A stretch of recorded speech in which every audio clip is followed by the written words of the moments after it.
मैं अपनी 5 मिनट की भूमिका आपके बीच में रखना चाहता हूँ। स्वागत स्वागत भैया। और देखिएगा क्या होता है, आप में से बस मुझे एक बार हाथ उठा के मुझे बताइएगा कितने लोग ये जानते हैं, ये प्रथा आज भी दिल्ली में और हरियाणा में है, यूपी में भी होगी कहीं पे, कि जब लड़की की विदाई होती है तो लड़की का मामा लड़की को गोद में उठा के डोली वाली कार तक छोड़ के आता है। एक बार हाथ उठा के बताइए। बस आप जानते हैं तो मेरी दुकान चल जाएगी। अब एक दृश्य आपकी आंखों को दे रहा हूं। स्वागत स्वागत भैया। लड़की का वजन 150 किलो। और पुनीत जी सबसे बड़ी बात, लड़की का कोई सगा मामा ही नहीं है। तो पंडित जी ने जैसे बोला जजमान भाई लड़की को लेके जाओ, तो वो लड़की का बाप यूं करके देखे जाए सबको, अरे वो अरे पुनीत गोयल जी। अब पुनीत गोयल जी का तो चेहरा सफेद हो गया। बेटे उठा दियो जरा। तो पुनीत गोयल जी तो वो इंसान है जो उस लड़की के संग बचपन से स्टापुर खेलते आ रहे हैं। इन्हें तो पता है कि वो स्टापुर पे कूदती थी, स्टापुर के चकनाचूर करके रख देती थी। तो जैसी बोला बेटे पुनीत उठाइए, तो पुनीत भाई साहब एकदम, मेरा तो पथरी का ऑपरेशन हो रहा है। वाह भाई वाह वाह। डॉक्टर ने बोला जरा सा झुकेगा पथरी फट के, अच्छा ठीक है रहने दे, कोई बात नहीं। बेटे मफतलाल,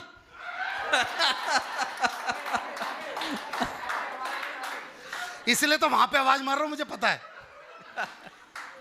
अरे मफतलाल बेटा उठा दियो। अच्छा मफतलाल तो बेचारे इतने घबरा गए 150 किलो से, ये भूल ही गए मैं आदमी हूं औरत हूं। जैसे बोला बेटे मफतलाल उठाई, तो मफतलाल, मेरा तो 7वां महीना चल रहा है। तेरा? ओ भाई गजब। अच्छा ठीक है। अब ऐसे में आपने देखा होगा शादियों में कोई भी मदद के लिए आ जाता है। अब उस शादी में बाबूलाल डींगिया जी भी थे। वो इधर है इधर है। हाँ, कहाँ पे? यहाँ पे ये भी थे। ये ऐसे व्यक्ति ये कह रहे हैं भाऊजी, ये वहां शादी में कोई भी मदद के लिए आ जाता है, ये पीछे पीछे सबसे कह रहे भाऊजी मेरे लायक कोई काम हो तो बताना है, भाऊजी मेरे लायक। तो सब पीछे वालों ने बोला भैया आगे जा, आगे काम होगा। ये आगे आगे पहुंचते पहुंचते लड़की के बाप तक आगे, कह रहे भाऊजी मेरे लायक कोई काम हो तो बताना। अब काम तो इसका इंतजार कर रहा था। लड़की के बाप बोला जा छुटकी को लेके जा। अब इन्होंने छुटकी देखी, कह रहे कहाँ अंकल जी यहाँ पे? भाई वाह वाह वाह वाह वाह, बहुत खूब, वाह वाह वाह। क्या करना अंकल जी? हैं? उठाने? अंकल इसको तो उठाने में मैं उठ जाऊंगा। और छुटकी ना आई हो, यह तो मुटकी है। वाह वाह वाह। पर सबने बोला नहीं, देखो मफतलाल जी की मिसेज बैठी हुई, उन्होंने बोला भैया बाबूलाल भैया अब तुमने बोल दी, अब तुम्हें उठानी पड़ेगी। तो बाबूलाल डींगिया जी ने उठाने की छोटी सी कोशिश की, तो रीढ़ की हड्डी में से चटक की आवाज आई। पर तभी ये आशिका नाम की लड़की आई और इसको लगा ये अंकल जी उठा नहीं पा रहे, इसने सुल्तान फिल्म का गाना गाया इसका कॉन्फिडेंस बढ़ाने के लिए। अंकल जी खून में तेरे मिट्टी, वाह वाह, मिट्टी में तेरा खून, ऊपर अल्लाह नीचे धरती बीच में तेरा जुनून। भाई साहब बाबूलाल डींगिया जी ने लड़की उठा ली। पर उस घर का दृश्य नंबर 3 ये था, उस घर का आंगन इतना ही बड़ा था जितना यहां से लेके बाहर का गेट। ये लड़की को जैसे तैसे करके लेके जा ही रहे थे, क्या आधे रास्ते में लड़की के मन में फिर मां के प्रति प्यार जग गया। वो वापस लौट के मां के पास रोने के लिए आ गई। लड़की का बाप बाबूलाल जी से बोला जा लड़की को लेके आ। बाबूलाल जी लेके आ मतलब? नहीं आधे रास्ते तक तो लेके आ गया था, बस भैया यहीं पे लिया। कह रहा दोबारा से उठा। अब इन्होंने दोबारा से उठाने की कोशिश की, लड़की नहीं उठ रही। अब की बार आशिका ने गाना बदल दिया। इसने गाना गाया जीत जाए। वाह भाई वाह वाह वाह। बाबूलाल डींगिया जी की आवाज। बच्ची ने फिर गाया जीत जाएंगे हम तू अगर संग है। बाबूलाल जी की आवाज हर कदम एक नई जंग। थोड़ा सा आगे बढ़ा तो उस लड़की की बड़ी बहन जो कि 175 किलो की थी, उसने अपना 25 किलो का हाथ उसी कंधे पर रख दिया जिस पर पहले से 150 किलो पड़ा था, और उसे हाथ रख कर शिक्षा दे रहे, देख ससुर को पिता की तरह देखियो, सास को माँ की तरह देखियो, नंद को बहन की तरह देखियो, और देवर को बाबूलाल डिगिया तू लिख के दे दे, मैं गाड़ी में दे दूंगा। भाई बहुत बढ़िया विनोद भाई, वाह। थोड़ा सा आगे बढ़ा तो लड़की का बाप रो रहा करा, हो मेरी फूल सी बच्ची। अच्छा, फूल सुन के तो बाबूलाल जी का खून सूख गया। कह रहा कौन सी बच्ची? लड़की फूल सी, फूल सी। कह रहा साले तेरे इस फूल ने ना शमशान घाट में मेरे फूल चुनने वाले काम कर रहे हैं। अरे वाह भाई, लाड़ लाड़ में के खिला दे। थोड़ा सा आगे बढ़ा तो भाई साहब बाबूलाल डिंगिया जी की पत्नी और इनका लड़का वहीं पे खड़े, और इनकी पत्नी वहीं पे खड़े खड़े, आज न बचे ये तो गए। इनका ध्यान अपनी पत्नी की तरफ। बोला कौशल्या रोवे क्यों है? बोली एक तो तुमने 150 किलो उठा रखा और ये लोग सारे मिलकर ताली नहीं बजा रहे। भाई बहुत खूब, कह रहा ले बजा दी, अब बता। कह रही बोलना के है, आज या तो ये विदा हो जाएगी या फिर मैं विधवा हो जाऊंगी, और होना के वाह वाह वाह। बोला अगर मुझे कुछ हो जा, ऐसे भी इनका दिमाग देखना, बोला अगर मुझे कुछ हो जा तो अपने छोरे को KSPM स्कूल में भर्ती करवा दियो। 1 साल की फीस तो माफ ही कर देंगे। आगे बढ़ा भाई साहब तो लड़की की बुआ आ गई, और लड़की की बुआ जमीन पर लेट गई, पतली सी थी बिल्कुल बाबूलाल डिगिया जैसी, बिल्कुल पतली सी थी, जमीन पर लेट गई, उसके दोनों पैर पकड़ लिए। बोली मैं मर जाऊंगी, मैं अपनी बेटी ना ले जाने दूं, मैं मर जाऊंगी। बोला देखियो हाथ से छूट रही है और तुझ पे गिर गई ना तो सचमुच की मर जाएगी। बुआ साइड में खड़ी होगी। थोड़ा सा आगे बढ़ा, एक पंडित जी आए, बोला जजमान मुझे लग रहा है इस लड़की को उठाने में बहुत ज्यादा कष्ट भोग रहे हैं, अगर आप कहो तो मैं हनुमान चालीसा पढ़ देता हूं, आप बिल्कुल गेट तक पहुंच जाओगे। बाबूलाल जी बोले भाई महामृत्युंजय का जाप आता हो तो पढ़ दे। अब ये बिल्कुल गेट तक पहुंच गए, डोली वाली कार भी दिखाई दे रही है। इतने में सब फिर पीछे से किसी ने आवाज लगा दी, अरे भाई लड़की की दादी कुछ कहना चाह रही है। बाबूलाल जी बोले सालो मेरी सुपारी उपारी ले रखी है के? वो बोले भाई लड़की की दादी आई, 2 आदमी तो पकड़ के लेके आए। दादी ने बोलना स्टार्ट किया,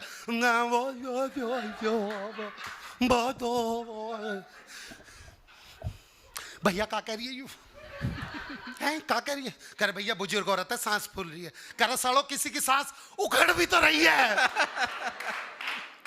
अब दादी ने रोना स्टार्ट किया। पहले की दादियां एक लाइन बोलकर लड़की विदा करा देती थी, हो मेरी चिड़िया उड़ गई रे, भाई वाह वाह वाह। ओ मेरी चिड़िया।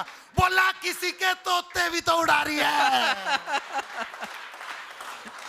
अब वो डोली वाली कार तक बिल्कुल ठीक ठाक पहुंच गया लड़की लेके। बोला जल्दी से दरवाजा खोल। ड्राइवर बोला अंकल जी यो गाड़ी नहीं है, 6 गाड़ी छोड़ के। वो किसी तरीके से 6ठी गाड़ी तक पहुंचा, कर जल्दी से दरवाजा खोल। उसका ड्राइवर अंकल जी, अरे बोल। कह रहा वही गाड़ी थी, ये मजाक कर रहा है। वो फिर दोबारा लेकर कर तुझे मजाक सूझा, जल्दी से खोल। कर अंकल जी दरवाजा जाम हो गया, घुमा के ले जाओगे? कह हाँ। जब घुमा के ले तो एक बच्चा बोला अंकल जी पीछे हो जाओ। कह रहा क्यों, क्या हो गया? कह अंकल जी ऐसा गाय आ रही है। वो लोटा गाय ना बोल, मैं भैंस लेके आ रहा हूं। जैसे उसने लड़की को गाड़ी में बैठाया, पिछला टायर पंचर। लड़की का बाप बोल निकाल। कर निकाल मतलब? अंकल जी ये तो ठुस्सी बहुत मुश्किल से है, पर किसी तरीके से गाड़ी कटवाई गई, लड़की बाहर निकलवाई और जेसीबी पे विदा हुई। अगले ने चैन की सांस ली। लड़की का बाप बोले बेटे चैन की सांस क्यों ले रहा है? अभी गांव का एक चक्कर करके फिर घर में जाएगी, तुझे फिर लेके आना पड़ेगा। अच्छा, मैं एक इकलौता ऐसा शादीशुदा हूँ जिसका शादीशुदा से पहले ही शादीशुदा नाम पड़ गया था, क्योंकि मेरा ब्याह तब तक हुआ ही नहीं था जब मुझे ये लक़ब मिल गया था। अच्छा। अब इसकी दिक्कतें क्या आती हैं, 4 पंक्तियां समर्पित करता हूं। स्वागत भैया। कि इस नाम के चक्कर में जाने ही कितने रिश्ते लौटे हैं। भाई पहले ही शादीशुदा है तो कि इस नाम के चक्कर में जाने ही कितने रिश्ते लौटे हैं। वाह। किस्मत फूटी, टांगे टूटी और सर भी हमारे फूटे हैं। वाह। क्या तुम्हें बताऊं, ऐसे भी अरमान हमारे टूटे हैं। सहरा बांध गए थे, कन्यादान लिखा कर छूटे। बढ़िया बढ़िया बढ़िया। परिस्थितियां ऐसी हो जाती है, लेकिन मैं पहले ऐसा नहीं था, थोड़ा तगड़ा हुआ करता था, वेट लिफ्टिंग वगैरह किया करता था। जी जी जी। कि कोई तूफान भी गम का जिसे छूने से डरता था। वाह, बाबूजी वाह। यही मुस्कुराहट आपकी मुझे देखनी है बस। हाँ। कि कोई तूफान भी गम का जिसे छूने से डरता था, मेरे अपने ही लोगों ने इमारत वो गिरा डाली। अरे बहुत कोशिश की यारों ने मेरी हस्ती मिटाने की, न कुछ कर पाए तो आखिर मेरी शादी करा डाली। बढ़िया बेटी, बढ़िया बढ़िया। क्योंकि वो जानते थे, अकलमंद थे। हाँ। वो जानते थे कि किसी का भगवान किसी का खुदा होता है। हाँ। किसी का भगवान किसी का खुदा होता है, और जिसका कोई ना हो वही शादीशुदा होता है। बढ़िया बढ़िया। और मेरी हिम्मत की दाद देना साहब। हाँ। कि बेसुरे राग को सरगम बना लिया। हाँ। बेसुरे राग को सरगम बना लिया, अपने दिल का उसे मरहम बना लिया। सारे रिश्तों में जब गमों की भीड़ सी देखी, हमने एक गम को ही बेगम बना लिया। भाई वाह, वाह गुड्डू भाई वाह। अच्छा, मैं आपको बता दूं, बहुत नारी शक्ति यहाँ पे बैठी हुई है, सभी नारी शक्ति को नमस्कार करता हूँ। एक चीज मैं आप सब लोगों को बताना चाहता हूँ कि मेरी कविताओं की सभी बातें काल्पनिक हैं, इसका वास्तविक जीवन से कोई संबंध नहीं। अच्छा। क्या है कि महिलाओं को पता नहीं लगता लक्ष्मी से कब दुर्गा बन जाए। हाँ। और ये सच है कि संविधान में भी हमारे लिखा हुआ है, शास्त्रों में भी लिखा है कि नारी लक्ष्मी का रूप होती हैं। हाँ। पर दुविधा मेरे साथ ये है कि यह लक्ष्मी का रूप मुझे सिर्फ अपनी बेटी में ही नजर आता है। सास ससुर की बेटी में आज भी मुझे भवानी ही नजर आती है। बहुत बढ़िया। और शास्त्रों में यह भी लिखा है कि नारी का सम्मान बहुत जरूरी है, जरूर करना चाहिए, क्योंकि हाँ। इस युग में भगवान तो आ नहीं सकते। हाँ। अगर सम्मान नहीं करोगे तो उनके रूप में पुलिस वाले आएंगे। और फिर ऐसी जगह टैटू बनाएंगे कि ना आप दिखा पाएंगे ना छुपा पाएंगे। अरे वाह वाह वाह वाह वाह। परिस्थितियां ऐसी हो जाती, मैं बताता हूँ, मेरी पत्नी में बड़ी गजब की क्वालिटी है। दादा सुनना। हाँ। कि मेरी पत्नी में बड़ी गजब की क्वालिटी है। हाँ। मुझे कभी भी कैलेंडर देखने की जरूरत नहीं पड़ती। हाँ। उसके हाव भाव से ही पता चल जाता आज कौन सा त्योहार है। हाँ। एक दिन सुबह सुबह मेरी पत्नी ने मुझे दूध का गिलास थमाया। हाँ। मैं बोला, पत्नी से इतना प्रेम कहाँ से आया? हाँ। बोली, तुम हो देवता, हाँ। तुमसे ही आती लक्ष्मी है। हाँ। बस इतना कहते ही समझ गया आज नाग पंचमी है। परिस्थितियां ऐसी हो जाती है। विनोद भाई के घर एक बार चला गया, मैं इनको आवाज दिए बाहर निकल के आया। मैंने कहा, विनोद भाई सब ठीक ठाक है? भाभी जी कहाँ है, नजर नहीं आ रही। हाँ। बोली, अंदर रसोई में रोटी बना रही है। मैंने कहा, अच्छा, आटा तो तुम्हारे हाथों में लगा हुआ है। अच्छा, ये भी कवि है, बिना जवाब दिए कहाँ मानने वाले। बोले, हाँ। गुड्डू भाई अपने गिरेबान में झांक के देख लिया करो। हाँ। मैंने तो तुमसे नीक पाक पूछा, तुम कपड़े धो के आओ, साबुन तो तुम्हारे हाथों में भी लिखा हुआ। परिस्थितियां ऐसी हो जाती। बाबूजी मैं हाथ से बता रहा हूँ, सबका हाल एक जैसा होता है। हाँ। वो एक लंबा चौड़ा बॉडी बिल्डर सा आदमी भागता हुआ जा रहा था। मैंने उसे रोका, भाई क्यों भाग रहा है? बोला, झगड़ा हो रहा। मैंने कहा, जब डर के ही भागना तो डोले किस लिए बनाए? अरे शेर जैसा सीना तेरा, सन्नी देओल जैसी कलाई है। बोला, भैया पत्नी मारे तो भागने में ही भलाई है। बढ़िया बढ़िया। वो एक शराबी बैठा रो रहा था। हाँ। मैंने उससे पूछा, क्यों रो रहा है? बोला, पैकेट पे लिखा होता है हाँ। सिगरेट पीना हानिकारक है, बोतल पे भी लिखा होता है शराब पीना हानिकारक है। बस इसी बात की इस दुनिया से शिकायत है, ये कार्ड पे क्यों नहीं लिखते शादी करना हानिकारक है। मैंने कहा, बात तो सही है। मैंने कहा, असली दुख बता, तेरा कारण क्या है? बोला, कारण ये है कि जब भी मैं पी के आता हूँ, पहले तो वो बटुए से 1-2 हजार लेती है। और उसके बाद भी बेलन का प्यार देती है। कि पहले तो वो बटुए से 1-2 हजार लेती है, और उसके बाद भी बेलन का प्यार देती है। दर्द पिटने का और पैसों का नहीं है प्यारे, दर्द तो ये है कि बोतल उतार देती है। आए हाय आए हाय। सबके अलग अलग दुख हैं। अच्छा, कभी कभी अगर गलती से पत्नी से कोई प्यार भरी बात भी कर लो या तारीफ कर दो, तो मजा उतना ही आता है जितना झगड़ा करने में आता है।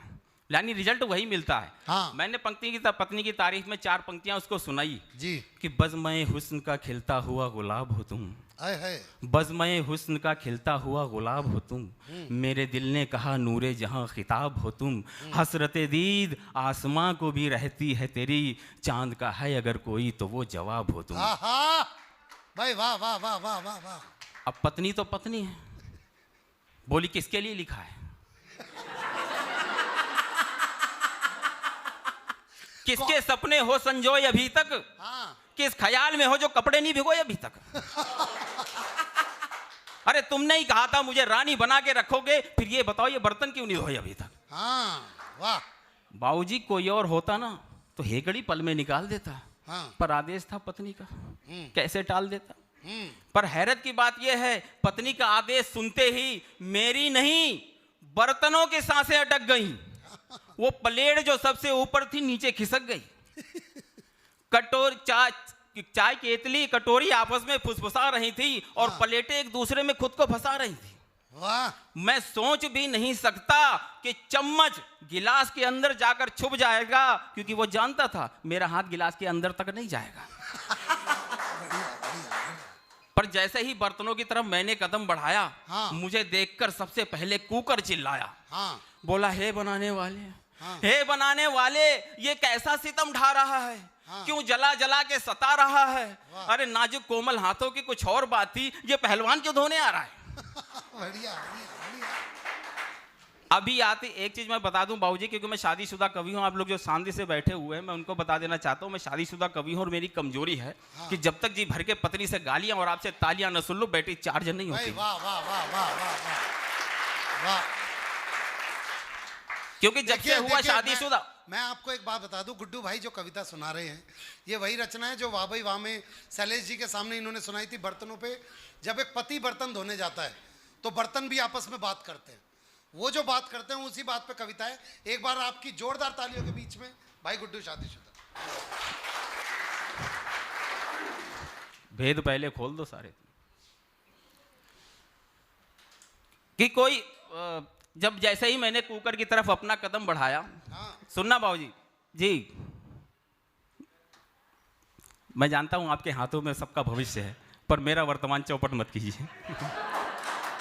नहीं नहीं, ये तो बस इस वक्त इनसे यही पूछ रही थी, कल उस सीरियल में वो सास मर गई थी या जिंदा। नहीं, ये बहुत बड़ा आभार आप लोगों का है, नहीं ये बहुत बड़ा आभार आप सब लोगों का है कि वाकई में जैसा विनोद भाई ने पहले अभी कहा था कि यहाँ और भी कोई कार्यक्रम हो सकता था, लेकिन आपने संस्कृति को जिंदा रखा, ये बहुत बड़ी बात है। कि एहसान आपका जो कविता को चुन रहे हैं, शादीशुदा के गम को खुशियों में बिन रहे हैं, और बार बार नमन आपका करता हूं इसलिए क्योंकि जिसकी पत्नी भी नहीं सुनती उसे आप सुन रहे हैं। वाह वाह गुड्डू, लाजवाब, वाह। तो जैसे ही मैंने बर्तन धोने के लिए बर्तनों की तरफ कदम बढ़ाया, मुझे देखते ही सबसे पहले कुकर चिल्लाया कि हे बनाने वाले, ये कैसा सितम ढा रहा है, क्यों जला जला के सता रहा है। नाजुक कोमल हाथों की कुछ और बात थी, ये पहलवान क्यों धोने आ रहा है। अभी आते ही मेरा हैंडल पकड़ के इधर से उधर पटकेगा। आदमी का स्वभाव होता है, वो आराम से बर्तन नहीं धोता, कभी गुस्सा अपनी बड़ा सारी वही निकलता कि अभी आते ही मेरा हैंडल पकड़ के इधर से उधर पटकेगा, गर्दन से सीटी निकाल कर अलग झटकेगा, मेरे जले हुए जख्मों पे जोर आजमाएगा। अरे मरहम की बात छोड़ो, ये तो सर्फ लगाएगा। पत्नी का सारा जोर मुझ पे दिखाता है। वो तारों वाला ब्रश होता है ना, दांत पीस पीस के चलाता है। संभलने का मौका मुझको नहीं एक बार देता है। वो रबड़ वाला रिंग भी उतार के फेंक देता है। 10 साल की गारंटी में था, घिस घिस के 4 घटा दिए। पहचान भी नहीं दिखा सकता, ISI मार्ग तक मिटा दिए। दुशासन तो कुछ भी नहीं, उसे भी ओवरटेक देता है। कपड़े तो होते नहीं है, मुझे उठा के फेंक देता है। बढ़िया। और ये ऐसा नहीं कि एक हम ही हैं जो ये दर्द उठाते हैं, इसे तो ससुराल के सारे रिश्ते हम बर्तनों में ही नजर आते हैं। वाह वाह वाह। सारे झूठे वादे थे, एक भी सच्चा नहीं किया। कल तवा पकड़ के कह रहा था ससुर जी अच्छा नहीं किया। परिस्थितियां ऐसी हो जाती हैं। बढ़िया। ये चौथा तवा था, ये कुकर कह रहा है कि ये चौथा तवा था जो अपने संग सब मस्तियां ले गया है। आज सुबह कबाड़ी उस तवे की अस्तियां ले गया है। हाय हाय। और ये तो कुछ भी नहीं है, पत्थर लेकर रगड़ रहा था, बचने की आस नहीं। पत्थर लेकर रगड़ रहा था, बचने की आस नहीं। मैं चिल्लाया अबे छोड़ दे, अबे छोड़ दे, वो कढ़ाई है, वो कढ़ाई है, तेरी सास नहीं। परिस्थितियां से भड़ास आदमी निकाले तो कैसे निकाले, लेकिन छुरी से प्यार दिखाता है, धीरे धीरे सहलाता है। छुरी पे प्यार दिखाता है, धीरे धीरे सहलाता है। फिर छुरी चाहे स्टील की हो या फिर लोहे वाली हो, मानो सामने उसकी छुरी नहीं, उसकी अपनी साली हो। वाह वाह वाह वाह। यूं तो मगरूर ही रहता है, साली से और चाकू से दूर ही रहता है। कि यूं तो मगरूर ही रहता है, चाकू से दूर ही रहता है, देख के चाकू दहशत इतनी कि दम ही निकलने वाला हो, मानो बर्तन के बीच अचानक नजर आ गया साला हो। आय हाय आय अब हाय। कुकर के दिमाग में एक बात आई कि यार ये तो साले से डरता है। हाँ तो अगले ने क्या गुहार लगाई कि हे दाता, हे दाता, हे अन्नदाता, कर दो रूप निराला, इस योनि से दे छुटकारा, बना दो सबसे आला, नहीं हमेशा की खातिर बस एक ही दिन का कहता हूँ, जख्मों का बदला लेना है मुझे, बना दो इसका साला। आहा आहा अब कुकर का रोना देख के गैस चूल्हे ने आवाज लगाई, हाँ परेशान क्यों होता है, सुन ले मेरे भाई। अब कविता का दूसरा मोड़ सुनिएगा और अब आपकी तालियां मैं चाहूंगा कि परेशान क्यों होता है, सुन ले मेरे भाई। अरे तू खुशनसीब है कि ये आदमी तुझे धोता है, तू खुशनसीब है कि ये आदमी तुझे धोता है, इसकी शक्ल तो देख, तुझसे ज्यादा प्रेशर तो खुद इसके ऊपर होता है। वाह वाह गुड्डू भाई वाह। मुझे देख, आटा वाटा सब कुछ झाड़ता है, सफाई तो छोड़ कपड़ा भी नहीं मारता है। बढ़िया। दाल का पानी, चाय की छन्नी, दाल का पानी, चाय की पत्ती, उबला दूध भी सहता हूँ, अरे खुद से भी नफरत हो जाए इतनी गंदगी में रहता हूँ। बर्नर के सुरागों से छनकर जब कोई धातु आती है, तब कांप कांप कर मेरी लौ भी ये आवाज लगाती है कि भारत को स्वच्छ बनाने की ताबीर अभी अधूरी है, पत्नी करे या पति करे पर सफाई बहुत जरूरी है। सफाई बहुत। जब मुझे थोड़ा कम दिखाई देने लगा तो मैं डॉक्टर के पास गया। हाँ मैंने कहा मुझे थोड़ा कम दिखाई देता है, कोई ऐसा चश्मा बना दो जिससे मुझे ज्यादा दिखाई देने लगे। होली के 2 दिन पहले की बात है जी। डॉक्टर भांग के नशे में बैठा हुआ था, उसने ऐसा चश्मा बना दिया कि मुझे ज्यादा ही दिखाई देने लगा। मैं चश्मा लगा करके क्लिनिक से बाहर आया, एक बहन जी जा रही थी, उनके पर्स से 1 रुपया गिर गया। मैंने कहा बहन जी आपकी परात गिर गई है। जोरदार तालियां होनी चाहिए इस बात पर। भाई बहुत बढ़िया। बहन जी बोली बेवकूफ हो क्या, ज्यादा दिखाई देता है। हाँ मैंने कि डॉक्टर ने ही कुछ गड़बड़ कर दिया है। हाँ मैं थोड़ा आगे चला गया, एक ठेली पर अंगूर बिक रहे थे। मैंने कहा भाई साहब 5 गुब्बारे दे देना।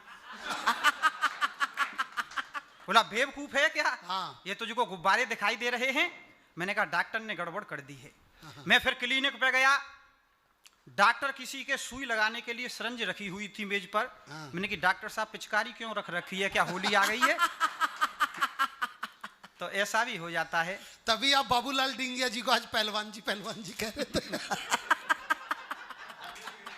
इनका कार्यक्रम था, आज का बताया था कि 1 अप्रैल का है, आपको समय से आना है। मफतलाल जी ने कह दिया था तो मैं बहुत जल्दी आ गया था। तो क्या हुआ कि आज सुबह जैसे ही जगा तो पत्नियों बोली करिए डिनर, देखो सूर्य उगो आया है। कम पढ़ी लिखी है साहब लेकिन होशियार बहुत है।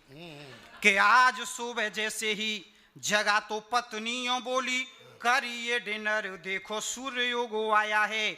और मैंने कहा डिनर तो रात के खाने को कहें, सही बोला करो कई बार समझाया है। कि मैंने कहा डिनर तो रात के खाने को कहें, सही बोला करो कई बार समझाया है। तो घर वाली बोली मेरी बात गौर से सुनो जी, बेवजह ही आपने ये हल्ला सा मचाया है, और रात का ही भोजन रसोई में रखा हुआ है, मैंने कोई भोजन को ताजी ना बनाया है। शानदार भैया, शानदार, वाह। कि शादी जब हुई तो घर वाली मेरे घर आई। मेरे ही घर आई, आप क्या देख रहे हो? कि शादी जब हुई तो घर वाली मेरे घर आई। मैंने कहा आप मेरी जीतो और हार हो, और खाना जब बनाओ पहली रोटी गाय को निकालो, लास्ट रोटी कुत्ते को निकालो तो उद्धार हो। ये हमारी संस्कृति है, इसलिए मैंने पहले ही समझा दिया कि खाना जब बनाओ पहली रोटी गाय को निकालो, लास्ट रोटी कुत्ते को निकालो तो उद्धार हो। क्या रोटियां निकाली किंतु मुझको खिलाई दोनों। क्या रोटियां निकाली किंतु मुझको खिलाई दोनों। मैंने कहा प्रिय कुछ ज्यादा होशियार हो, और मुझसे यूं बोली तुम गाय की तरह हो सीधे, कुत्ते की तरह है तुम लगे वफादार हो। भाई वाह वाह वाह वाह। बेइज्जती हमारी भी इतनी होती है, बस मारी वाली गा के नहीं सुनाती भाई साहब। एक चीज मैं बताना चाहता हूं कि महिलाओं के पास एक आयुर्वेदिक फार्मूला होता है जिसके आधार पर वो अनेक बीमारियों का, रोग का निवारण कर सकती है। एक तो कह रही थी, बोले तबीयत खराब थी, एक दिन मुझे कहा कि तबीयत खराब थी, ना कोई गोली ना कैप्सूल काम आया, फोन करके आधा घंटा सांस से लड़ी, तब जाके थोड़ा आराम आया। एक महिला तो जबरदस्ती अपने पति को दशहरा दिखाने लगी, और जब रावण को जलाने लगे तो बोली ध्यान से देख लो दूसरों की पत्नी पर बुरी नजर डालने का क्या परिणाम होता है। मैं तो विनोद से पूछ रहा था, विनोद भाई पत्नी को संस्कृत में क्या कहते हैं? विनोद बोला पत्नी को संस्कृत में तो छोड़ो, किसी भी भाषा में कुछ नहीं कह सकते। जान है तो जहान है, भाषाएं तो ऊपरी ज्ञान है। और मैं दिमाग की ताकत आपको बताना चाहता हूं, ये दिमाग सबके पास नहीं होता। दिमाग की ताकत होती है 2.5 पेटाबाइट। 1 पेटाबाइट बराबर है 1000 टेराबाइट, और 1 टेराबाइट बराबर है 1000 जीबी, यानी 16 जीबी की मेमोरी कार्ड वाले लगभग 56,000 पेन ड्राइव। और इतने भारी भरकम दिमाग को खराब करने में पत्नी को आधा मिनट भी नहीं लगता। प्रतीक भाई कह रहा कि मेले में पत्नी खो गई। अब पत्नी तो सबकी खो जाती है, मैं भी अपने पति की पत्नी हूँ, मैं भी खो गई थी एक दिन।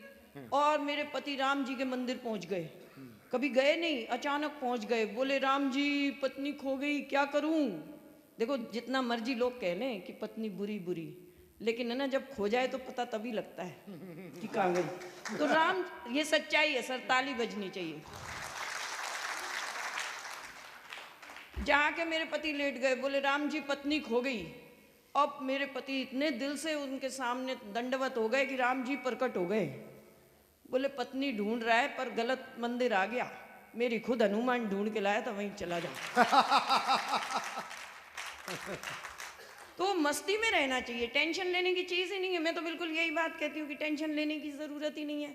अभी पिछले दिनों बेंगलोर जाना था, एयरपोर्ट पर हम गए तो एयरपोर्ट पर क्या होता है कि 2 घंटे जल्दी बुला लेते हैं फ्लाइट से।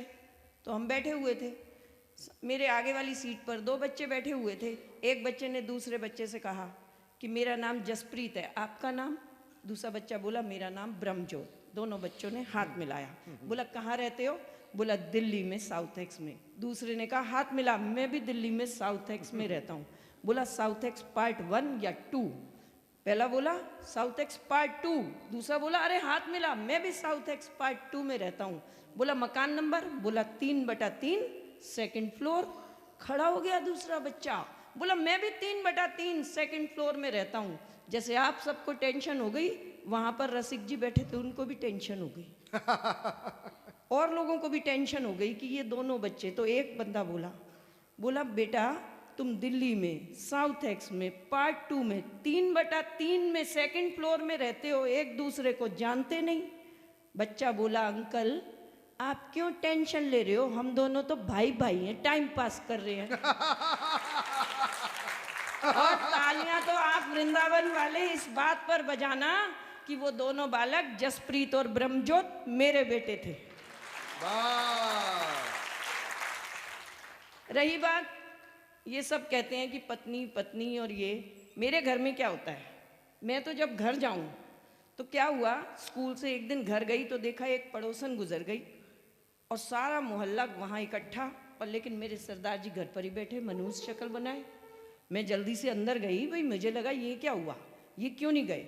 सर बिल्कुल सुनिएगा, आपकी एनिवर्सरी है सर, मेरी भी अभी पिछले दिनों निकली, पर मैं तो सच्चाई बयान कर रही हूँ। अब मैं गई घर, मैंने कहा सरदार जी घर पर ही बैठे हो मुंह लटकाए, अगले की पत्नी गुजर गई, क्यों नहीं अफसोस कर आए? मैंने कहा सरदार जी घर पर ही बैठे हो मुंह लटकाए, अगले की पत्नी गुजर गई, क्यों नहीं अफसोस कराए? बोले तू ही बता किस मुंह से जाऊं, अगले की दूसरी मर गई, मैं एक बार भी नहीं बुलाऊं।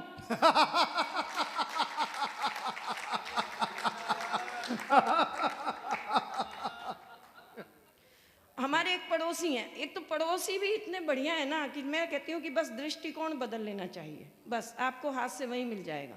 हमारे एक पड़ोसी हैं, उन्होंने बैंक से लोन लिया, कार ली, लेकिन किसी कारण से रिसेशन आया, उनकी नौकरी में तनख्वाह में कुछ कमी आई और बैंक के लोन की किस्त नहीं दे पाए, तो बैंक वाले आए और कार ले गए। कार पड़ोसी की गई, फिर मनुष्य शक्ल सरदार जी की। मैंने कहा सरदार जी कार पड़ोसी की गई, आप क्यों मनुष्य शक्ल बना के बैठे हो? बोले तू नहीं समझेगी। मैं कहा फिर आप ही समझा दो। बोले देख, पड़ोसी ने लोन लेके कार ली। मैं बोली हाँ जी। बोले लोन की किश्त नहीं दी। मैं कहा हाँ जी। बोले बैंक वाले आए कार उठा के ले गए। मैंने कहा हाँ जी। बोले काश मुझे पहले पता होता, लोन लेके शादी करवाता और किश्त नहीं चुकाता। 4 दिन पहले मेरी और मेरे पति की हुई जोरदार लड़ाई। पति ने भगवान को गुहार लगाई। बोले हे भगवान, तंग आ गया हूँ ऐसी पत्नी से, तू मुझे उठा ले। मैं कौन सी कम थी। मैंने कहा हे भगवान, मैं भी तंग आ गई ऐसे पति से, तू मुझे बुला ले। पति बोले भगवान मेरी एप्लीकेशन छोड़ दे, इसकी लगा ले।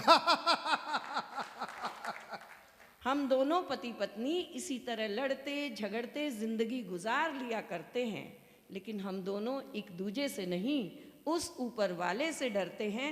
वो जैसे चाहे डुगडुगी बजाता है, वो जैसे चाहे सबको नचाता है, सिर्फ और सिर्फ उसी के हंसाने से हंसती है ये दुनिया, वरना इस दुनिया में कौन है जो दूसरों को हंसाता। क्या बात है, वाह वाह वाह वाह वाह वाह।